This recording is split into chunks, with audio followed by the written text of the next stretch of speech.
Hola, buenas noches. Estamos en esta nueva edición de La Conversa, el espacio de la Alianza Rebelde Investiga, ARI, que es una plataforma editorial que agrupa a los medios digitales venezolanos, runrunes, tal cual y Pitazo. En esta edición de hoy, como siempre, vamos a conversar sobre temas de actualidad, sobre un tema particular que, bueno, que nos trae a todos los venezolanos en tensión, como en una película de suspenso desde hace ya varias semanas, y que pues esta semana ha tenido algunos episodios bastante interesantes y pareciera que muy positivos. Y es el detrás de cámara de la escogencia de Edmundo González como candidato de la oposición. Finalmente se logró lo que muchos pronosticaban como imposible, que era el hecho de que la oposición se pusiera de acuerdo y designara a un solo candidato que lo representara o que no representara en la elección presidencial del 28 de julio. Esto se logró el fin de semana y pues la persona fue Edmundo González, quien en este momento pues, va a ser el representante justamente de la oposición venezolana en la elección en la que pues también participa, por supuesto, el presidente Nicolás Maduro. En la conversa de hoy, pues como todas las semanas, es producida por Marisol Baliño, Francisco Zambrano, Luis Miquilena y Elsie Torres. Quien les habla, Rona Rizquez, soy la coordinadora editorial de la Alianza Rebelde Investiga. Hoy nos van a acompañar los directores de los tres medios de la Alianza, César Batis, que se va a sumar en un rato, del Pitazo, Luis Ernesto Blanco, de Runrunes, y Víctor Amaya, de Tal Cual. Pero además vamos a tener a un invitado especial, que es Félix Seijas, de la encuestadora Delfos. Él es una persona que pues, ha trabajado y lleva el pulso de todo el proceso, de todos los procesos, no solamente electorales, sino de las tensiones políticas y sociales que se viven en el país, y que, bueno, nos va a dar su visión acerca de lo que de lo que está pasando en este momento en Venezuela. Entonces, vamos a arrancar de una vez. Víctor, Luis, bueno, ya César está. César y Félix, de verdad, gracias por estar con nosotros y bueno, vamos a arrancar de una. No sé quién habla. Bueno, yo voy a lanzar la primera piedra y después Dale. voy a esconder la mano. Bienvenido, Félix. Muchas gracias por la invitación. Bueno, ya hay candidato unitario, acordado, Edmundo González Urrutia. Ya está inscrito, hay que actualizar a las personas que no están, que no se habían enterado por ahora. Ya está inscrito también con las tarjetas Un Nuevo Tiempo y Movimiento por Venezuela y la tarjeta MUD. Y ya vamos a discutir sobre la tarjeta MUD en un momentito. Pero de entrada, ¿cuál es el escenario, digamos, de partida de esa candidatura, Félix? ¿Qué han podido medir ustedes? No sé si con el nombre o sin el nombre, pero en todo caso, vista la experiencia del anuncio de Corina Lloris y vista la propia historia de la tarjeta de la MUD.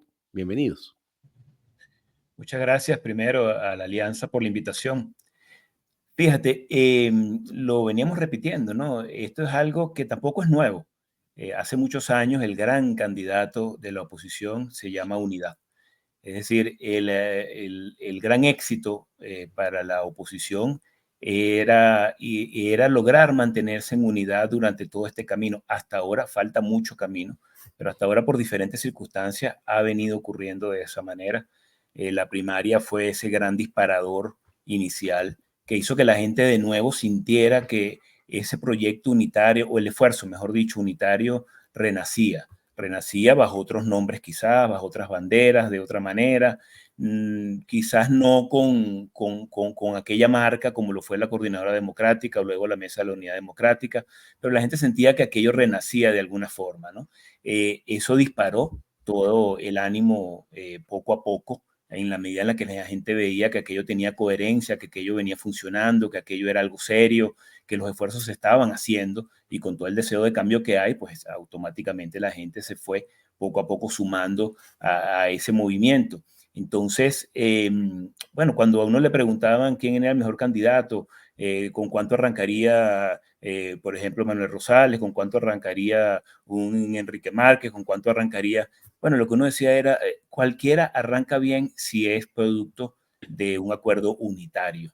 Y eso es lo que ha ocurrido. El acuerdo unitario existe. Recordemos que, de nuevo, esto no es algo nuevo, siempre que la gente siente que hay un esfuerzo unitario y que todo aquello tiene una especie de piso, yo no voy a decir legal, pero un piso que legitime ese esfuerzo unitario, automáticamente la gente se suma allí. El caso de Juan Guaidó fue de esa manera. Enrique Capriles, cuando fue candidato, bueno, tuvo todo ese gran apoyo, además de las personas que lo siguen a él. Bueno, pasaba a ser el candidato unitario, pero validado por un proceso que fue la primaria del 2012. Bueno, Juan Guaidó pasaba a ser presidente de la Asamblea Nacional y eso, una persona desconocida, porque lo habíamos medido un mes antes, una persona completamente desconocida para la gran mayoría de los venezolanos, bueno, en cuestión de 24 horas tenía un 60% de apoyo. Es decir, no es la persona, es esa imagen unitaria que representa a esa persona, una imagen unitaria que la gente entiende que es el mejor camino o que por lo menos le da a la oposición las mayores posibilidades de concretar un cambio. Entonces, sí, ¿cómo parte Edmundo González? Bueno, parte como partiría cualquier otro nombre que hubiese sido producto de un acuerdo unitario, como sucedió en este caso.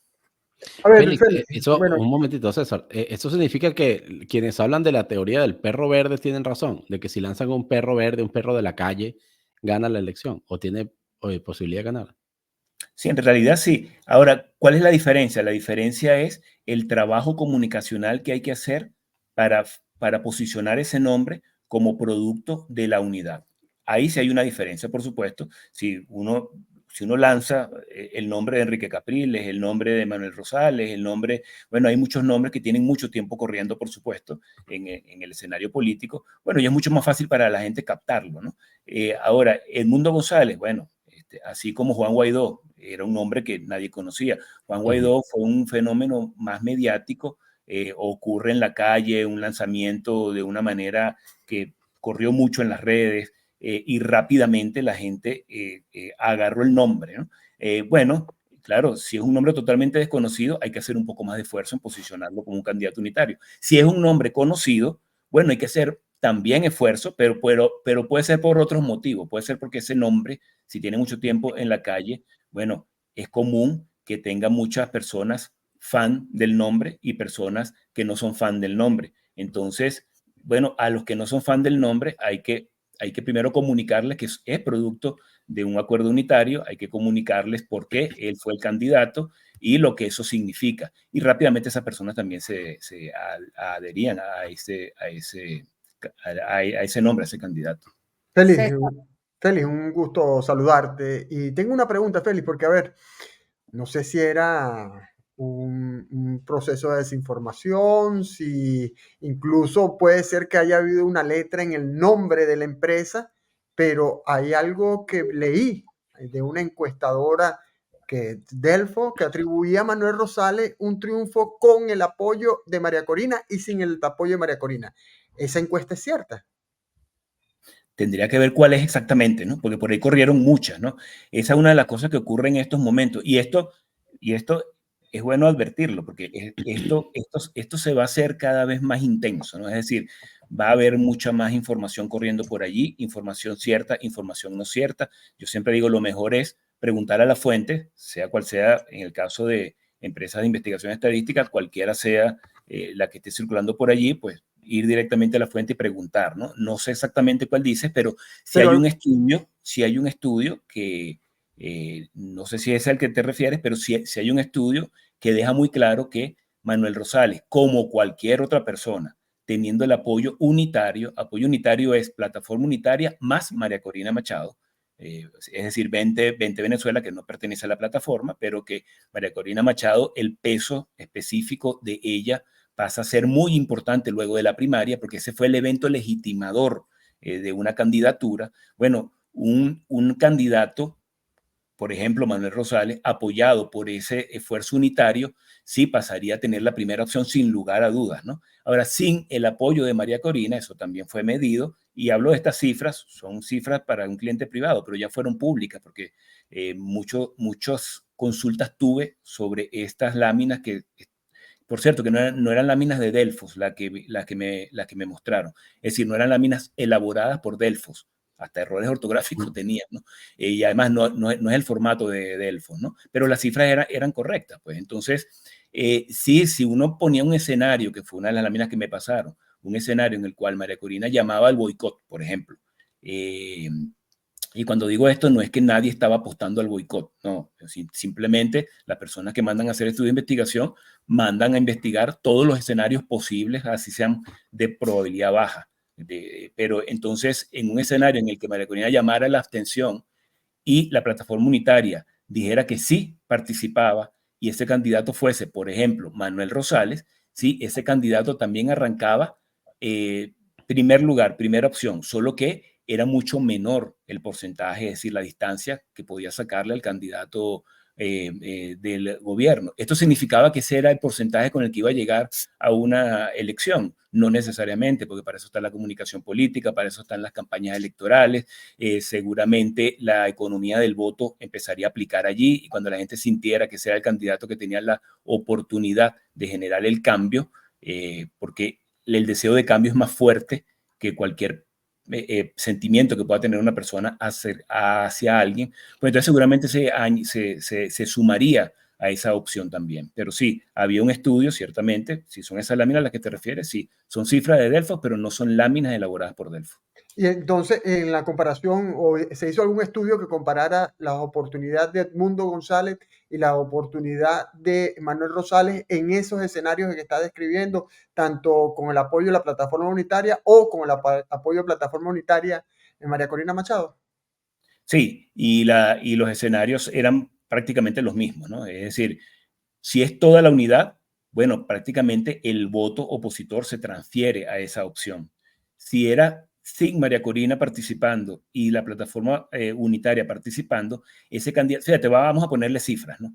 El voto opositor en este momento de todo el mercado electoral, el voto opositor es aproximadamente entre 45 y 50% del mercado electoral en este momento. Si había un candidato de la plataforma y María Corina no llamaba a votar, es decir, si María Corina llamara a la abstención, en ese escenario cuando se medía, bueno, el candidato unitario arrancaba con un 25% del mercado electoral. Y había otro 20% que no decía que definitivamente no votaría por ese candidato, decía, tengo que evaluarlo. Es decir, tenía que pensar, ver, asimilarlo y bueno, en ese proceso era que seguramente una buena parte de ese 20% adicional se terminaría sumando a esa opción. Félix, una de las cosas que hemos conversado más entre periodistas y entre los colegas de la Alianza tiene que ver con lo inédito de estas elecciones, con lo particular de estas elecciones, que es justamente eso que mencionas ahora. En mucho tiempo, o quizás nunca, la oposición arrancaba con una opción, en las encuestas arrancaba con una opción donde superara al gobierno y lo superara, digamos, o superara al oficialismo como primera opción, como la mayor posibilidad de triunfo. Y esta es una campaña relativamente corta o comparativamente corta con respecto a otras campañas electorales, ¿no? Estamos hablando de 100 días de campaña electoral aproximadamente. Eso hace de este proceso, digamos, un proceso muy particular desde el punto de vista de cómo será esa campaña. Pero además, una cosa que mencionabas tú que tiene que ver con todo este tema de la construcción de la unidad, es probablemente, o desde mi punto de vista, la elección en la que la oposición ha tenido mayores dificultades para construir la unidad. Es decir, la elección de cuando fue candidato Rosales, que participó Teodoro, que participó Julio Borges, digamos, el consenso fue relativamente rápido. Luego, en 2012, la primaria resolvió relativamente rápido ese proceso. Aquí llegamos prácticamente a finales del 2023, a finales del año preelectoral, con la oposición como más dispersa, ¿no? Sin embargo, siendo la primera opción. O sea, hay como paradoja en eso. Pero, ¿qué hace para ti de particular esta elección de 2024, esta elección presidencial? Fíjate, el chavismo, vamos a hablar solo de elecciones presidenciales. Si hablamos solo de elecciones presidenciales, el chavismo fue mayoría, una mayoría clara durante todo. Bueno, el único momento en que no fue mayoría, no era una elección presidencial, pero el primer referendo, pues lo hubiese perdido Hugo Chávez sin lugar a dudas, por eso lo boicoteó. Luego, cuando hace las maniobras que hizo, termina volteando el voto a su favor. Realmente lo había volteado. Cuando eso ocurrió, bueno, se acabaron las trabas y se le dio luz verde al referendo. Pero en elecciones presidenciales consecutivas, el chavismo había tenido una mayoría clara, incluso hasta la del 2012. En el 2013, luego de la muerte de Hugo Chávez, una parte de ese chavismo que veía la esperanza del país solo en el nombre de Hugo Chávez y no en el movimiento, se desprende, no va a votar. Tuvimos una elección entonces en 2013 muy pareja, muy pareja. ¿Quién ganó? Yo creo que alguien quizás lo debe saber en el país, si fue por un voto o no, pero alguien lo debe saber, algún día quizás nos enteraremos. Lo cierto es que esa fue una elección muy pareja y así lo demostraron primero los estudios previos a esa elección y segundo los estudios a boca de urna del día de la elección.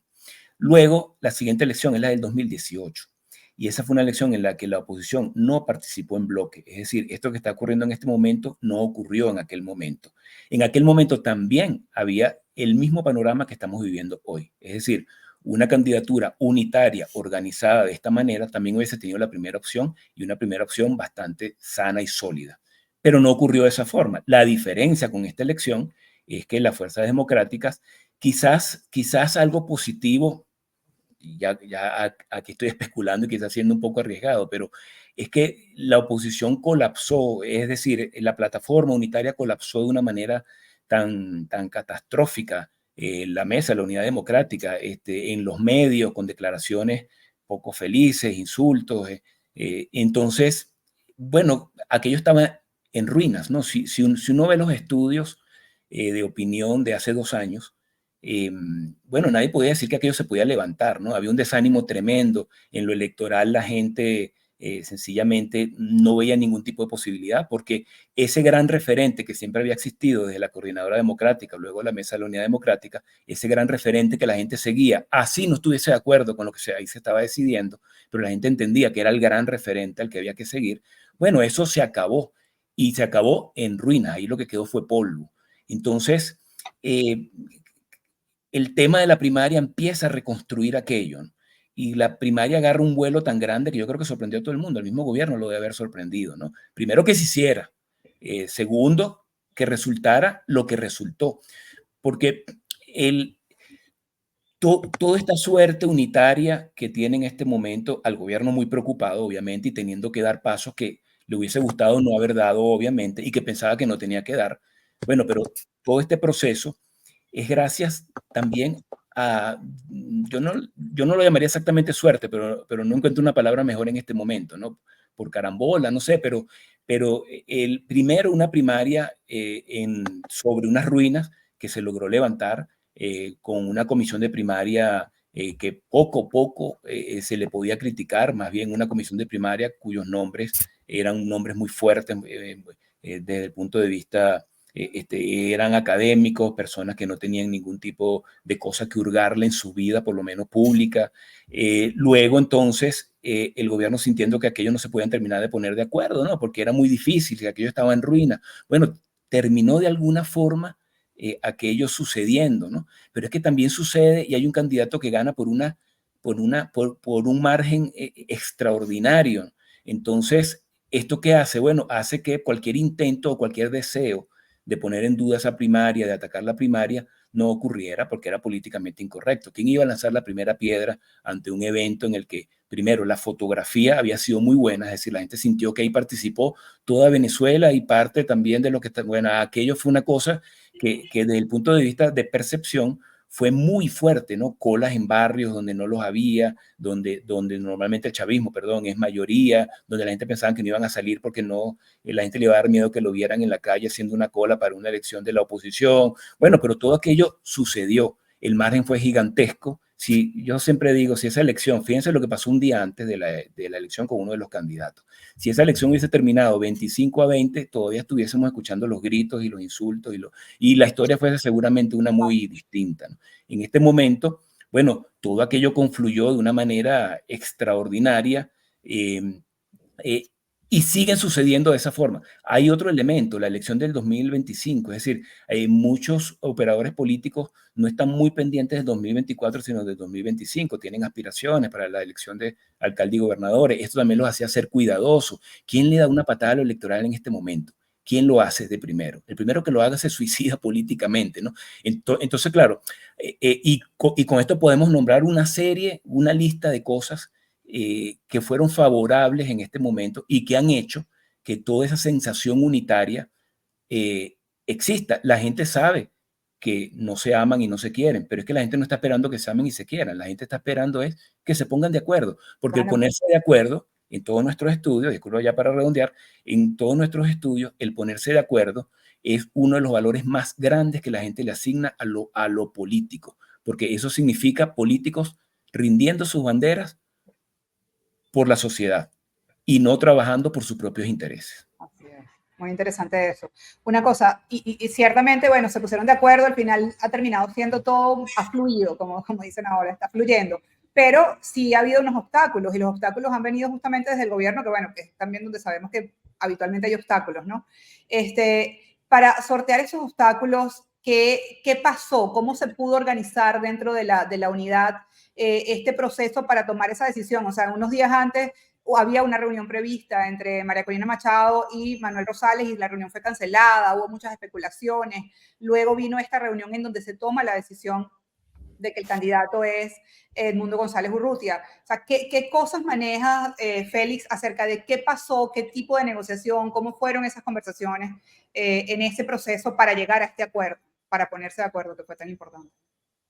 Bueno, es que precisamente la política es eso, ¿no? La política es ponerse de acuerdo entre los que no están de acuerdo, o sea, llegar a puntos comunes y para eso diferentes actores tienen que ceder en cosas, ¿no? Poner sus banderas, digamos, que no van a rendir de un lado y las cosas que sí pueden rendir de otra. Y llegar entonces, bueno, nada, a acuerdos mínimos que permitan seguir adelante. Aquí tenemos primero una candidata electa en la primaria, que es María Corina Machado, una persona que ha venido manejándose de hace muchos años de una manera muy milimetrada, consigue ganar una primaria de oposición, consigue posicionarse como líder de la oposición, y eso es algo que es natural, que tiene, ojo, no es una crítica, es algo completamente natural. Cualquier político, por supuesto que aspira a estar en el poder.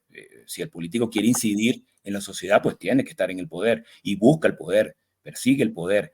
Bueno, convertirse en la líder de la oposición con un evento tan importante como fue la primaria, bueno, no es algo que alguien le va a dar la espalda y va a salir corriendo y va a decir, sí, está bien, llévense aquello y no hay ningún problema, no ha pasado nada. No, por supuesto que ahí había el interés de mantener esa presencia como líder opositor. Manuel Rosales, que se aspira o no aspira, pues por supuesto que aspira, pero es que eso no es pecado, malo es que no aspire, o sea, por supuesto que aspira y bueno, y mueve sus piezas según él siente que puede mover las piezas. ¿Qué hubiese pasado si ellos no hubiesen postulado a nadie ese día? Bueno, quizás esa tarjeta de Un Nuevo Tiempo no estaría allí. Es posible que hubiese pasado para el 2025. Yo me imagino a Manuel Rosales con todo su partido diciéndole, hermano, ¿y qué hacemos ahora con para el 2015 si yo aspiraba también, no sé, en un municipio, entonces, claro, todos van, bueno, con sus aspiraciones y en el momento en el que se reúnen y empiezan a hablar, bueno, empieza la negociación. Ahora, diferentes nombres, qué hacer, cada quien está buscando su parte y el otro debe reconocer qué parte está buscando el otro, porque no puede asfixiarlo, ¿no? Tiene que decir, bueno, sí, yo sé, tú estás buscando mantener tu liderazgo, bueno, hay que buscar una salida que mantenga tu liderazgo, pero tú también tienes que saber que, bueno, tienes que también permitir a los otros, pues, tener parte de lo que están buscando también. Esto tiene que haber sido todo lo que allí terminó ocurriendo y finalmente, bueno, gracias a Dios, pues de nuevo, carambola quizás, pero no es solo carambola y suerte, solo que o sea, hay mucho, primero, si me permites, ¿no? Hay cifras, había cifras muy contundentes y todos las manejaban. Cifras muy contundentes de qué ocurría si, bajo diferentes escenarios. Además, hay una experiencia, ese es otro de los factores, experiencia. Sabemos, esto no es algo que estamos empezando ahorita, son más de 20 años en esto. La gente sabe lo que ha ocurrido cuando se participa, cuando no se participa, cuando se va unido, cuando no se va unido, cuando se transmite coherencia, cuando no se transmite coherencia, el riesgo y el costo político que tiene tomar ciertas decisiones y abrirse.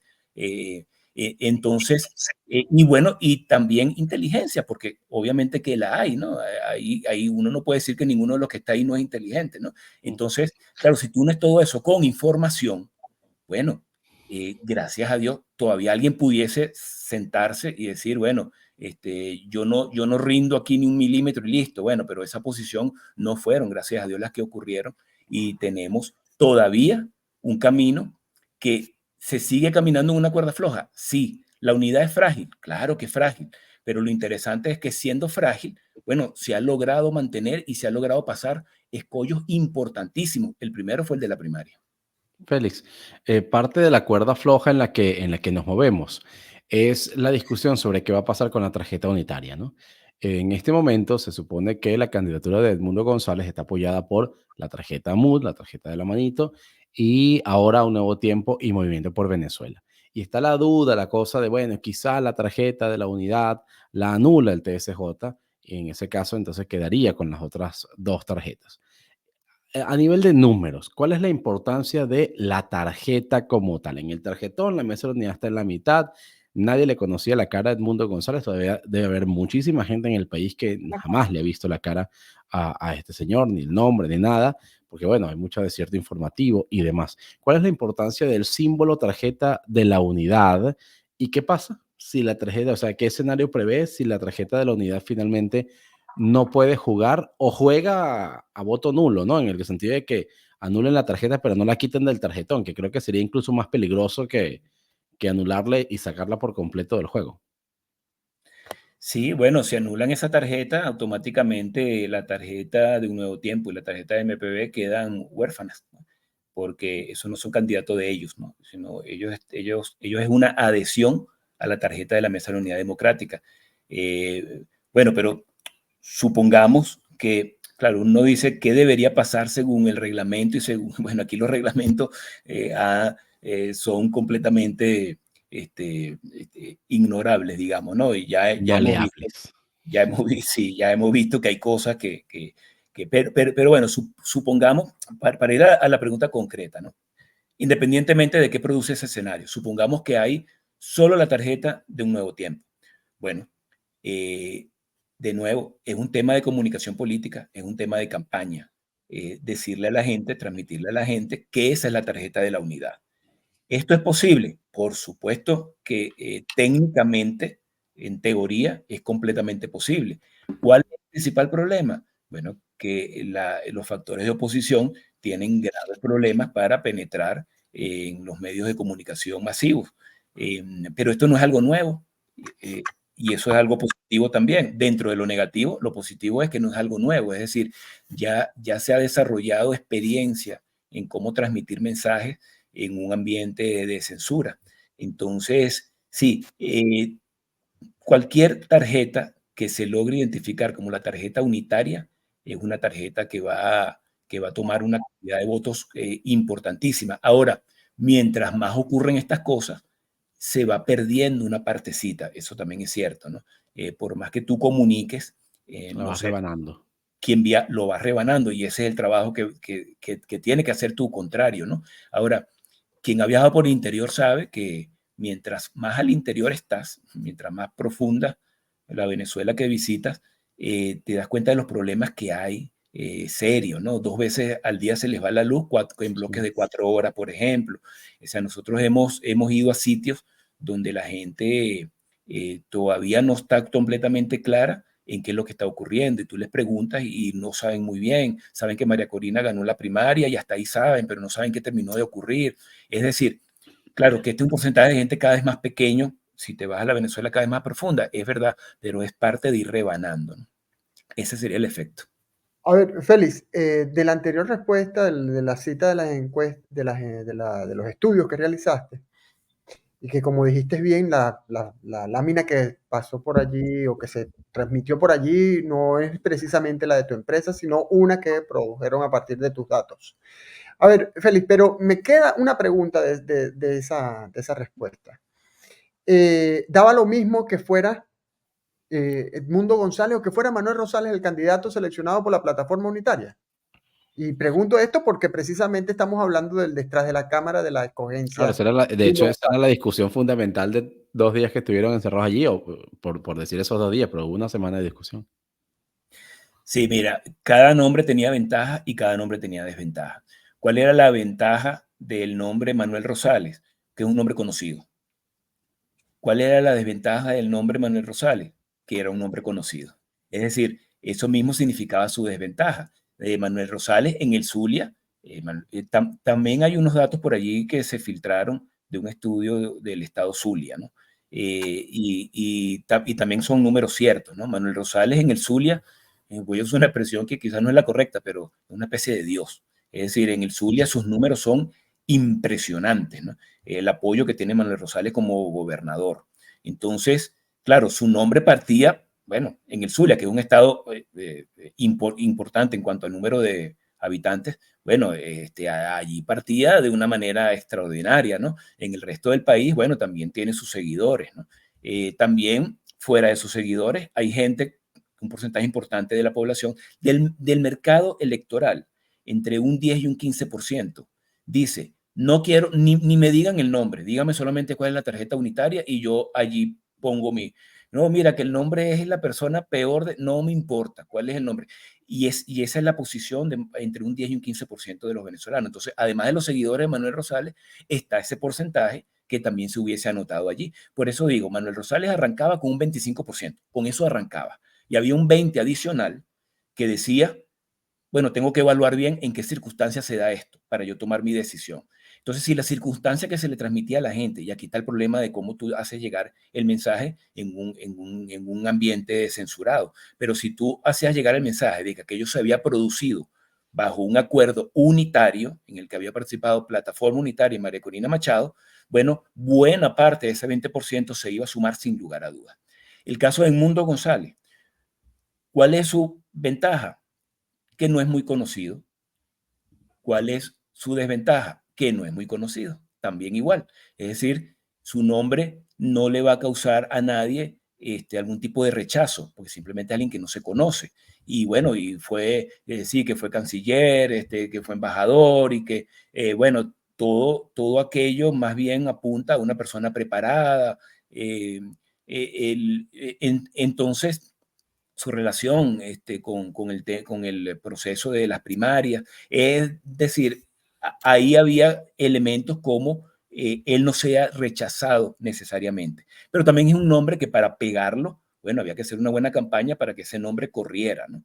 Entonces, de nuevo, en un ambiente de medios censurados. Entonces, ese nombre, ¿con cuánto arrancaba? También arrancaba con un 25%. Y también había un 20% que decía, bueno, pero hay que ver cómo se está dando esto. Félix, Entonces, en esas discusiones, ajá, perdón. para redondear, para terminar, Sí. mejor dicho, si uno seguía avanzando en esos estudios, porque ojo, también eso, ¿no? Los estudios que siempre salen a la luz pública, nosotros no hacemos ningún estudio público nosotros. Si el cliente lo quiere hacer, lo hace, pero jamás hemos hecho un estudio nosotros público. Pero bueno, precisamente las láminas que llegan o los datos que llegan a hacerse públicos es lo que alguien quiso que se hiciera público, ¿no? Pero son estudios mucho más grandes, ¿no? Si uno seguía adelante, entonces, sí, ¿cuál era el factor que terminaba de, de, de hacer que ese 20% que decía, ya va, yo primero voy a evaluar esto, terminara decidiéndose de manera positiva por el candidato unitario? Era la posición de María Corina Machado. Entonces, allí era donde el peso de ella, bueno, era importantísimo. No quiere decir que si ella no le daba el apoyo, ese 20% no se iba para el candidato unitario, no. Claro, Que ella diera el apoyo facilitaba muchísimo esa adhesión. claro. Hola Félix, ya que estamos con el detrás de cámaras, ¿tienes idea de si usaron en esa discusión tus números, los compararon con otros números o alguien te echó un ring? Félix, ¿qué opinas tú de esto en esas discusiones? Porque también entró en algún momento a jugar el nombre de Enrique Márquez y también, ¿no? Que también está inscrito por allí. Él mismo en una entrevista tal cual decía que su gran ventaja, que él admite que una de sus ventajas, no su gran ventaja, pero una de sus ventajas es que no es tan reconocido, ¿no? En el público. Entonces, ¿qué nos cuentas de eso? Sí, sí, cifras, sí, sí, tenían conocimiento de las cifras, tenían estudios en las manos, eso sin lugar a dudas, como deben haber tenido de otras empresas también sin lugar a dudas. Y si hubo llamadas, sí, claro que hubo llamadas. Y bueno, ¿y qué decía uno? Más o menos lo que estoy diciendo aquí, es decir, la cosa bastante clara, ¿no? Siempre haciendo énfasis en que lo importante, pasara lo que pasara, era el tema unitario. Lo importante, pasara lo que pasara, es que a la hora de transmitir el resultado de aquellas reuniones, fuese el resultado de algo unitario en el que habían participado todos. Si eso ocurría de esa manera, bueno, dos cosas. Por supuesto, la principal opción la seguía teniendo ese candidato unitario, además de una manera bastante fácil para posicionarlo. Y segundo, volvía a ocurrir algo que desconcertaría al gobierno, porque una de las cosas, de las ventajas que ha tenido siempre el gobierno con respecto a la oposición, es que la oposición ha sido muy predecible. Es decir, es como muy fácil saber, se van a equivocar en esto, se van a pelear en aquello otro, van a dar este paso así. Bueno, resulta que la oposición tiene un año no siendo predecible, ¿no? Haciendo cosas este, que han sorprendido, ¿no? Y el gobierno tiene más de un año equivocándose, dando algunos pasos en falso, cosas que no hacía antes, ¿no? Entonces, bueno, eso es lo que nos tiene aquí, en este escenario. En ese contexto, ahí voy a aprovechar, Félix, bueno, para recordar que estamos en La Conversa, que es un espacio de la Alianza Rebelde Investiga, una coalición editorial que agrupa a los medios Runrunes Tal Cual y El Pitazo. Están César Batis, director del Pitazo, Luis Ernesto Blanco, director de Runrunes, Víctor Amaya, director de Tal Cual. Tenemos un invitado especial hoy, sorpresa, que es Félix Seijas, de la encuestadora Delfos, y bueno, quien conversa con ustedes también, Rona Rizque, coordinadora de la Alianza. Vamos a hacer unas preguntas que tiene la audiencia, que nos han mandado. Y una de las preguntas conecta un poquito con lo que estabas diciendo ahorita, y dice, ¿es buena idea hablar sobre la estrategia de la oposición, revelar información que pueda ser usada por el enemigo? Por ejemplo, pregunta Arturex Rangel por Twitter, creo. Bueno, primero, cualquier cosa que se pueda decir sobre escenarios no es nada que se necesita conocimiento astrofísico. Es decir, eso tanto los factores de oposición como los factores del gobierno saben que son escenarios, ¿no? El asunto es qué probabilidad se le asigna, ¿no? Vamos a ser sinceros, todos los que nos están escuchando, antes de la primaria, 6 meses antes de la primaria, ¿quiénes apostaban a que la primaria iba a salir con todo el éxito del mundo? Es decir, ¿quién le daba una probabilidad alta a eso? Yo creo que muy pocos, ¿no? Se la terminarían dando, ¿no? Habría que ser demasiado optimista, ¿no? Entonces, claro que un escenario era que la primaria saliera con gran éxito, pero la probabilidad de que eso ocurriera por las grandes amenazas que había alrededor de que la primaria implosionara, bueno, sabemos, ¿no? Todo lo que allí ocurría, ¿no? Entonces, no, yo creo que aquí no estamos diciendo nada secreto porque resulta que no. Para empezar, que estamos hablando prácticamente del pasado ahorita, ¿no? Porque ya estas cosas pasaron, ya estas cosas ocurrieron, ¿no? El candidato está, hoy se aceptó ya en 2 tarjetas, la adhesión de 2 tarjetas a esa candidatura. Vamos a ver qué pasa con la tarjeta de la unidad, que es lo que todavía queda en este tema de tarjetas, queda todavía allí con ciertas dudas, pero no estamos hablando de ninguna estrategia así. Ahora, uno puede hablar aquí que, bueno, si la oposición continúa en esta posición unitaria, entonces sigue haciendo que el gobierno tenga que dar pasos que no ha querido dar y que no quisiera dar. Bueno, eso no es ninguna estrategia. Aquí no estoy hablando ni de estrategia ni de nada, ¿no? Sino simplemente de algo que es lógico, ¿no? En la medida en la que la unidad apriete las teclas correctas, bueno, pone más en tensión al gobierno, a ese bloque, y sobre todo y lo obliga a cometer errores, ¿no? Una cosa sobre, Luis, perdón, es para conectar porque tiene la otra pregunta que tenía, que también es de la audiencia, pero que además me parece, no es directamente el tema, pero hablando del gobierno ahorita, ¿usted cree que el PSUV cambiará al candidato? ¿Esa probabilidad existe con base a los números que manejas y con base al escenario que estamos teniendo en este momento? Porque se ha especulado eso. Claro, ahí entramos de nuevo. Ese es un escenario, claro que es un escenario. ¿Qué probabilidad le asignaría yo? Muy, muy baja. No quiere decir que no vaya a ocurrir. La primaria ocurrió, pero la probabilidad es muy baja. ¿Por qué? El chavismo tiene un problema de sucesión importante, ¿no? Como todos estos regímenes autoritarios, ¿no? El tema de Maduro, bueno, fue validado por el mismo Chávez y eso es incuestionable. El gran líder de la revolución, bueno, él mismo le puso la mano a Maduro en el hombro y le dijo, este hombre es el que es. ¿Quién hace eso ahora? Es muy complicado, o sea, el problema de sucesión es muy complicado. ¿Qué legitima a un sucesor? El chavismo, ¿y por qué es complicado? Fuese sencillo si el chavismo fuese un bloque monolítico, pero el chavismo no es un bloque monolítico. El chavismo, créanme, tiene más divisiones internas que la misma oposición, tiene más grupos internos que la misma oposición. Lo que pasa es que son muy exitosos en exhibirse como un bloque monolítico, ¿no? Por muchos motivos, ¿no? Por su origen, que es una estructura muy vertical, por su origen, pero también porque, bueno, todos saben que dependen de esa unión, ¿no? Y que el costo de salida es muy alto. Entonces, no, yo creo que a estas alturas sería muy complicado para el chavismo manejar un nuevo candidato, un candidato distinto al candidato ungido por el mismo Hugo Chávez. Así es. Bien, hay una tercera pregunta y pasamos seguimos con la conversación. Esta pregunta de Elías González es, ¿se puede evaluar un escenario en el que el gobierno pudiera postergar las elecciones, es decir, cambiar la fecha de las elecciones? Yo creo que ese es un escenario con más posibilidades que el de cambiar el candidato. Es decir, sí, el gobierno puede llegar a un momento en el que dar pasos para acabar con la elección, o mejor dicho, para acabar, por ejemplo, anular la tarjeta de la unidad. Eh, eh, yo en todo este camino, desde este año, desde que ocurrió la primaria, he sido muy optimista. La gente me dice, ¿tú cómo que eres muy optimista en esto? Bueno, y gracias a Dios las cosas se han dado. Voy a seguir siendo optimista. Yo creo que esa tarjeta no la van a anular. Pero anularla tiene costos. Que el gobierno esté dispuesto a pagarlos o no.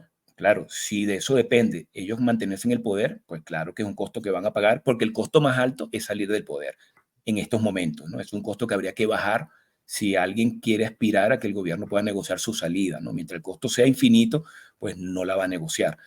Pero el tema aquí es que si avanza este proceso y el voto unitario realmente es un voto sólido y es inminente que un proceso electoral con todos los pequeños controles que puede tener el gobierno en algunas zonas rurales, etcétera, pero que va a terminar siendo favorable a la oposición, bueno, una de las cosas que empieza a subir de probabilidad de ocurrencia es esa, es que la elección se posponga por algún motivo. ¿Cuál? Bueno, ese es otro tema que se puede conversar. Hay muchos que se pueden, por el que pudiesen ocurrir, pero eso pasa a cobrar más probabilidad de ocurrencia, ¿no? Incluso una suspensión definitiva de la elección. Bueno, es menos probable, pero en la medida en la que el gobierno se vea más acorralado y los costos de salida sigan siendo infinitos, bueno, estas cosas empiezan a aumentar de probabilidad.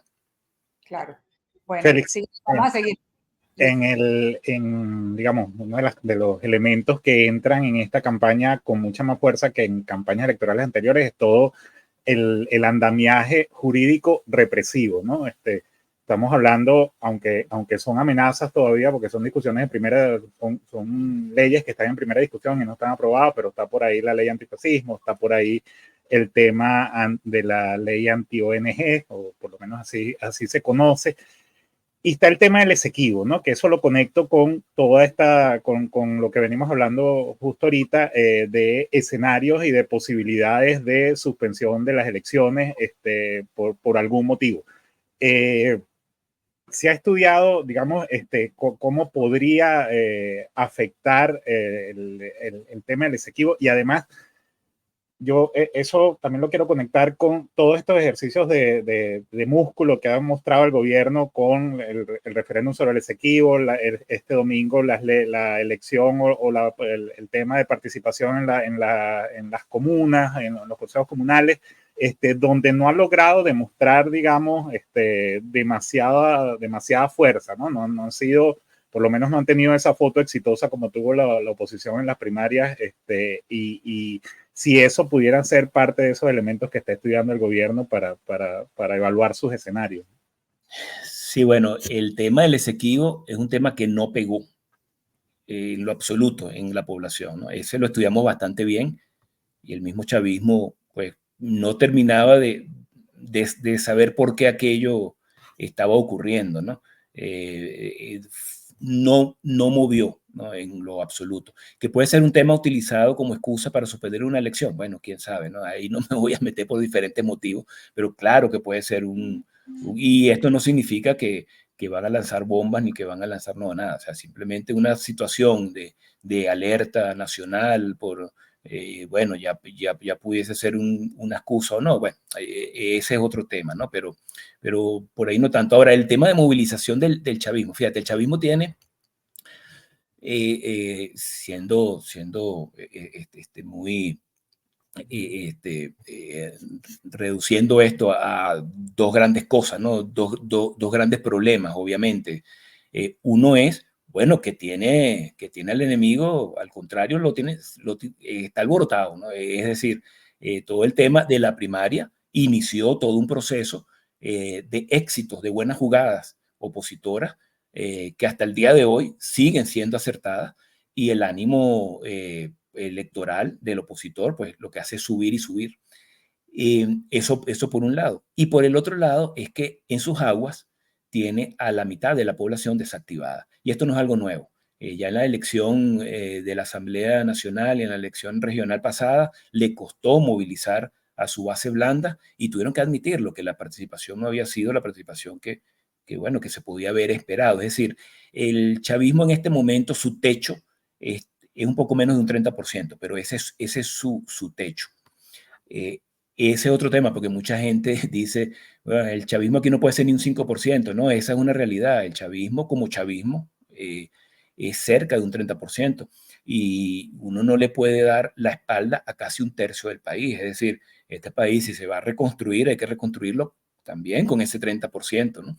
Y hay que entender por qué ese 30% sigue allí después de tantos años, que ese 30% sigue allí, más de la mitad de ese 30% sigue allí porque no encuentra una alternativa que consideren legítima, que consideren viable para el país. Y eso es culpa de quienes tienen que ser alternativa. Eso también hay que decirlo bastante clarito. Pero ese 30% existe. Pero bueno, digamos que es un 28% el techo. Ese 28% se divide más o menos en partes iguales, 14 y 14. Hay un 14% de un chavismo duro, que ese va a ser lo que le digan. Hay que ir votando parados de mano, y los van a ver parados de mano votando, y nadie obligado, van a ir por voluntad propia y lo van a hacer. Hay otro 14% que no, ese 14% que está desactivado, es el 14% que está dispuesto a ver otras opciones, solo que no termina de ver otras opciones, no termina de visualizar otras opciones válidas para ellos, ¿no? Entonces, ese 14% no se movió en las elecciones de la Asamblea, ese 14% no se movió en las elecciones regionales, ese 14% no se movió para el Esequibo, no se movió el domingo pasado, y no se va a mover a menos que ocurra algo distinto, que el chavismo logre reconectar con ellos. Ese es la otra cara del problema que tiene el chavismo.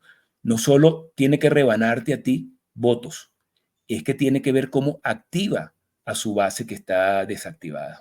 Sí, Feli, por lo que has dicho, me pregunto, y buscando detrás de las cámaras de la designación de Edmundo González, ¿es que acaso Edmundo González, con esta situación del oficialismo y con la base de ese que dices tú que ya tiene más el apoyo de María Corina, es que Edmundo González puede ganar una elección de participar sin ni siquiera salir a hacer campaña? Porque incluso se decía que no estaba en Venezuela y que no iba, y que por lo tanto no iba a salir a hacer campaña si llegaba a ser el candidato. Bueno, te pongo un ejemplo del pasado, ¿no? La elección del 2015. ¿Quién fue el candidato en la elección del 2015? No, bueno, sí, no había un candidato, la unidad, pues. La unidad. Esa es la respuesta, la unidad. Sí, el mundo puede ganar una elección presidencial sin hacer campaña, perfectamente. La campaña la tiene que hacer es la unidad. Esa es la campaña. Y esa campaña ya está sucediendo. Empezó a suceder en las primarias y tuvo una gran publicidad positiva con el hecho de las primarias. Y ha seguido sucediendo hasta el día de hoy. Continúa sucediendo con la renuncia de Manuel Rosales a su candidatura en beneficio de la unidad. Con la renuncia de María Corina, que también está renunciando a su candidatura, bueno, ya no estaba inscrita, pero está renunciando al derecho que ganó de manera legítima en unas primarias. Bueno, ella también renunció a su derecho de ser candidata. Y todo esto pensando en la unidad, pensando en el cambio, pensando, la gente interpreta que es pensando en todos y no en sus intereses personales. Entonces, sí, el gran candidato es la unidad. Lo primero que dijo Barbosa en las declaraciones para anunciar el acuerdo es se toma unánimemente, ¿no? O sea, hacer el subrayado de que es un acuerdo que toman todos los factores y que todo el mundo está de acuerdo con eso. Esa frase era importantísima, vital esa frase. Miren, señores, vamos a avanzar ahorita hacia un poco lo que era uno de los planteamientos de nuestra conversa de hoy, que es un poco hablar del detrás de cámara, que es algo que, si bien ya pasó, siempre despierta como mucha curiosidad entre las personas, y en este momento tenemos más de 13.000 personas conectadas en la conversa de hoy de la Alianza Rebelde Investiga con los directores de los 3 medios, el Pitazo César Batis, Runrunes Luis Ernesto Blanco, Víctor Amaya tal cual, y con el invitado especial Félix Ceja.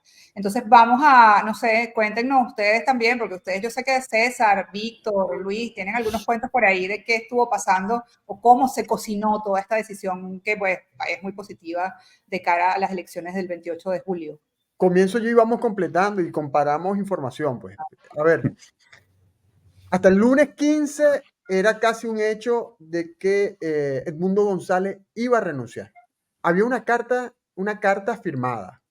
Pero por cierto, que esa carta no fue por iniciativa de Edmundo González. Fue una carta que le pusieron en la mesa y dijeron, bueno, usted firme esta carta, no vaya a ser que se salga la rueda de la carreta y se convirtiera en un problema la solución que estaban buscando con el candidato Tapa. Entonces, hasta el lunes 15 se suponía que iba a llegar la participación de Edmundo González como candidato Tapa. En el transcurso de esa semana se iniciaron las conversaciones. Bueno, antes hubo incluso, tocaron la puerta de Gerardo Blay, insistiéndole en que fuera una de las opciones. Gerardo Blay no quiso. Y las otras opciones que incluso se plantearon ya habían sido rechazadas de antemano por el gobierno de Maduro, en esta condición tan extraña de que había que consultarle al gobierno de Maduro quién iba a ser el candidato. Total que se llega al día miércoles, ese día miércoles donde se dice que María Corina se reunió con Enrique Márquez y se reunió con Manuel Rosales, también tuvo una reunión con Edmundo González, y ese día a Edmundo González lo convencieron de que fuera él el candidato, porque lo convencieron porque había algunas, indecisiones de su parte, porque la consulta que había hecho con familiares y amigos le habían dicho que no se asumiera esa candidatura definitivamente. Pero el día miércoles lo convencieron y bueno, y el viernes conocimos los resultados. Yo agrego algo ahí. A mí me habían comentado una fuente de la plataforma unitaria que esa carta de renuncia se firmó casi que al principio, cuando lo iban a inscribir como candidato Tapa, porque fue una exigencia del CNE, o sea, del gobierno, para dejarlo inscribir. Es decir, yo te dejo postular porque sé que vas a cambiar el candidato Tapa en algún momento, entonces muéstrame que existe una carta de renuncia para yo dejarlo correr. No sé si eso será verdad, pero eso fue una fuente de la plataforma unitaria. A mí me informó eso, que era como una manera del CNE de meter presión al tema de, bueno, está bien, pero lo vas a quitar, ¿no? Porque justamente la discusión en aquel momento, en abril, ¿no? 25 de abril, 26 ya de marzo, perdón, 26 de marzo, era, bueno, entonces déjame inscribir a Corina Yoris como candidato Tapa. Y después dijeron, no, a mí no me vas a meter ese strike. Entonces muéstrame uno que tenga un compromiso de renuncia que finalmente dio esta vuelta, ¿no? Y se convirtió en el candidato de verdad en ese sentido. Que recordemos que la inscripción de la tarjeta de la MUD el 26 de marzo llega después del plazo, o al menos es lo que se sabe, ¿no? Porque no quedó claro, pero hasta el final del plazo no pudieron hacerlo y fue como una concesión posterior esa aparición de la tarjeta de la MUD inscrita presentando candidato para la elección presidencial. Y lo que comentaba Víctor, era justamente una de esas condiciones para tener esa concesión. Otro detalle de las reuniones fue que escuchamos que Manuel Rosales planteó en la mesa, frente a los demás actores de la plataforma, e incluso de María Corina Machado, bueno, el reclamo de alguna manera de lo que él llama una campaña de desprestigio en redes sociales desde que él se anunció como candidato presidencial. Y yo le quería preguntar a Félix en ese sentido, que esto es algo que también se ha dicho públicamente, el tema de que hubo una campaña orquestada y tal. ¿Tú crees, viendo los estudios de opinión sobre el aprobación y desaprobación de Manuel Rosales, que era una campaña orquestada o que era muestra de ese descontento o de ese, sí, de esa opinión que puede tener algunos electores sobre Manuel Rosales? No, en realidad no sé si había detrás algún tipo de organización que estaba impulsando una matriz de opinión. Eso no lo sé. Lo cierto es que Manuel Rosales, si uno ve el rechazo y la aprobación de su imagen, bueno, no difiere mucho de la de otros políticos. Es que el problema es que durante todos estos años que la gente ha sentido que los diferentes esfuerzos opositores por el cambio no han dado resultado. Bueno, hay diferentes posiciones ante esto. Algunos sienten que simplemente el rival es muy grande y muy fuerte. Otros sienten que ha sido por mala intención de la misma oposición, porque entonces son colaboracionistas, cohabitadores. Otros dicen que no, que simplemente es que no tienen no saben hacerlo, ¿no? Entonces, más bien es un tema ya distinto. Y bueno, y todas las imágenes políticas, como partidos políticos también, empezaron a bajar mucho sus niveles positivos de imagen, ¿no? Esto pasó con todos también, con todo el liderazgo político conocido. Y bueno, por supuesto que entre eso también está Manuel Rosales. De nuevo, Manuel Rosales, hay que ver dos Manuel Rosales cuando hablamos de imagen, el Zulia y fuera del Zulia, ¿no? En el Zulia es otra cosa. Yo creo que no existe ningún líder político en Venezuela que en una parte del país tenga una imagen tan positiva como la de Manuel Rosales en el estado Zulia. Mire, y yo creo que con el tema de Manuel Tengo una Rosales, pregunta por ahí, pero bueno, dale, César. Luis Ernesto, con el tema de Feliceja y Víctor, Rona, yo creo que con el caso de Manuel Rosales hay que evaluar, y por supuesto, eso lo vamos a ver en el 25. Sí, y aún no lo sabemos, pero lo podemos saber.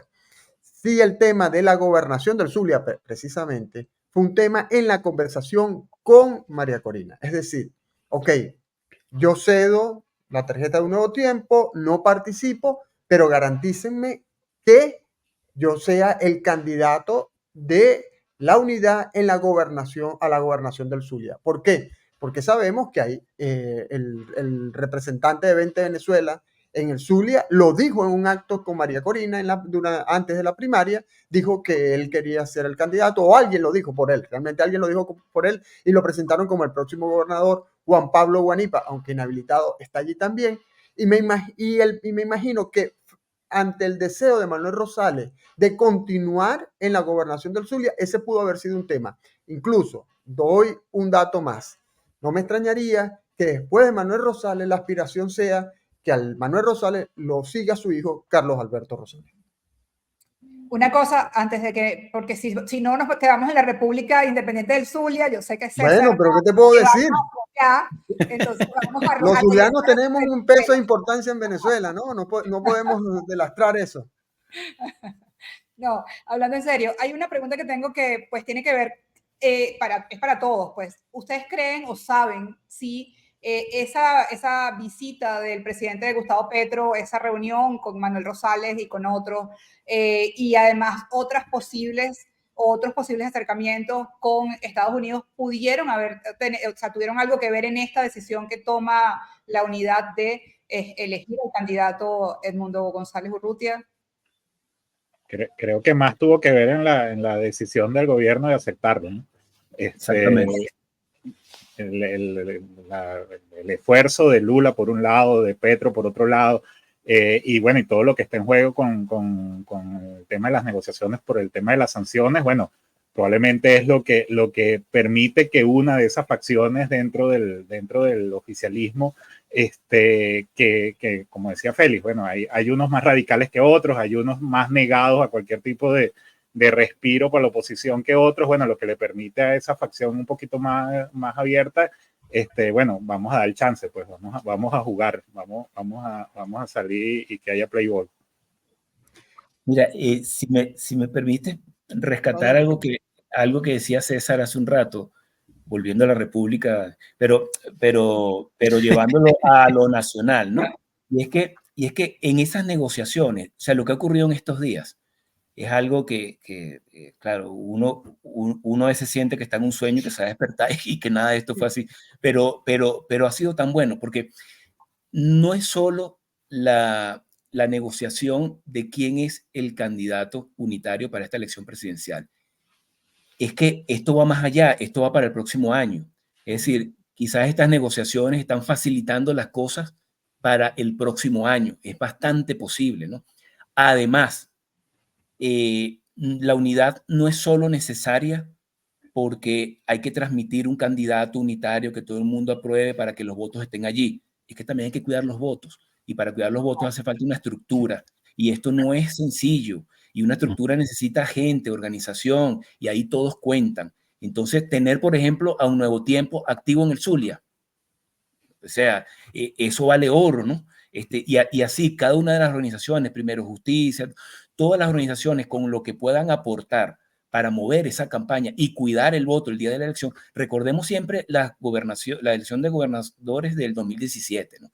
¿Cuántos estados se perdieron por no tener una buena estructura sana del cuidado del voto? Claro, allá en ese momento los motivos eran otros. Veníamos de todo ese proceso de protesta larguísimo que hubo, después la Asamblea Nacional Constituyente, o sea, todo ese golpe anímico que tuvo los venezolanos y esa estructura de voto que existía en ese momento, bueno, eran venezolanos los que estaban allí, ¿no? Entonces, ¿cuántos que formaban parte de esa estructura del voto se fueron en ese momento desanimados del país? ¿Cuántos no quisieron participar? Allá hay muchas historias, ¿no? Que podemos echar aquí, pero... De hecho, bueno, Félix, en la reunión también se planteó en algún momento la idea de, bueno, esto tiene que resolverse de inmediato porque ya había grupos a escalas regionales que estaban muy confundidos. Entonces, yo estoy trabajando en la cosa de los 600K, por ejemplo, decía alguien, pero ahora no sé en qué comando estoy. Estoy en el comando de Un Nuevo Tiempo, estoy en el comando de con Venezuela, que se supone que con la tarjeta de la unidad. Entonces, que en la reunión se planteó el tema de esto hay que resolverlo ya, no es que salimos de aquí a comernos pizza y evaluarlo y darle vuelta, no solamente por el tiempo que tenía el CNE, ¿no? Sino por la idea de esto hay que comunicarlo aguas abajo de una vez, porque la gente se tiene que realinear en una organización pensando justamente en la defensa del voto. Claro. Bueno, ya estamos ya en la hora de cerrar. César tiene un pitazo. No, bueno, que quería solamente algo muy breve, que ustedes recuerdan, y deben, digo que lo recuerdan, y volvemos a la República Independiente del Zulia. Ustedes recuerdan que a Diosdado Cabello lo designaron especialmente para el Zulia, para que se encargue del partido, de la campaña en el Zulia. Sí. No ha hecho absolutamente nada. Nada. Hasta ahí lo dejo. Sí, mejor, porque yo ahí la verdad es que... Vamos a cerrar.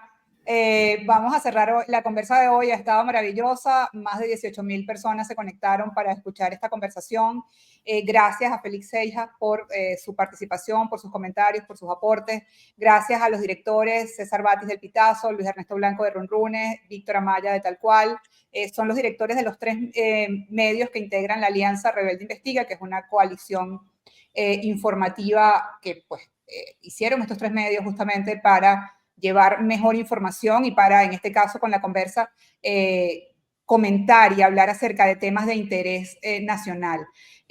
La producción de este espacio está a cargo de Marisol Baliño, Francisco Zambrano, Luis Miquelena, Elsie Torres, y pues la moderadora soy yo, Rona Rísquez, coordinadora de la Alianza Editorial ARI. Antes de irnos, Rona. Ajá, antes. Ajá. Decirle a la gente que tiene que estar pendiente porque hoy ya cierra ese plazo de sustituciones y hay una sustitución que no sabemos, que es la de Fuerza Vecinal.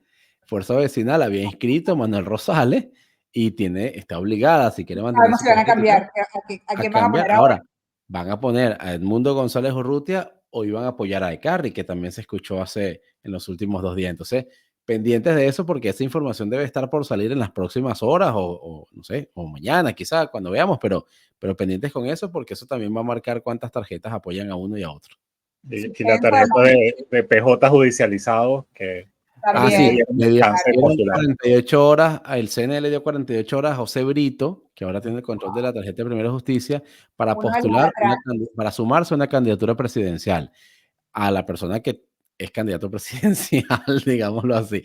Y va a ser un escenario muy raro porque asumimos que evidentemente se va a apoyar a sí mismo. Pero entonces vas a tener la tarjeta de Primero Justicia, negro, amarillo, letras blancas, y la tarjeta de Primero Venezuela, negro, amarillo, letras blancas con otra tipografía. Va a ser un caso de un doppelganger ahí rarísimo en el tarjetón. Y mientras Sí. estamos aquí, Maduro Ajá. invitó a la Comisión de la ONU, de Derechos Humanos de la ONU, a regresar a Venezuela. Sí. Oh, wow. Hay A la oficina cambios. de Volker Turk. ¿Será que se está moviendo la cosa por Barbados o será que hay algo ya camino para Barbados otra vez? Bueno, Ya veremos. ya veremos. Sí, queda en suspenso como la decisión de Fuerza Vecinal, que es importante porque varios de los alcaldes, sobre todo del área metropolitana de Caracas, pertenecen a ese partido. No, bueno, en el 2021 Fuerza Vecinal sacó 400 y pico mil votos en su tarjeta. Exactamente. Bueno, chévere. Entonces cerramos. Gracias a todos. Gracias a las personas que se conectaron. Y pues nos vemos en 15 días con una nueva conversa. Chao. Muchas gracias, Félix. Chao, Félix, gracias. A todos. A ustedes.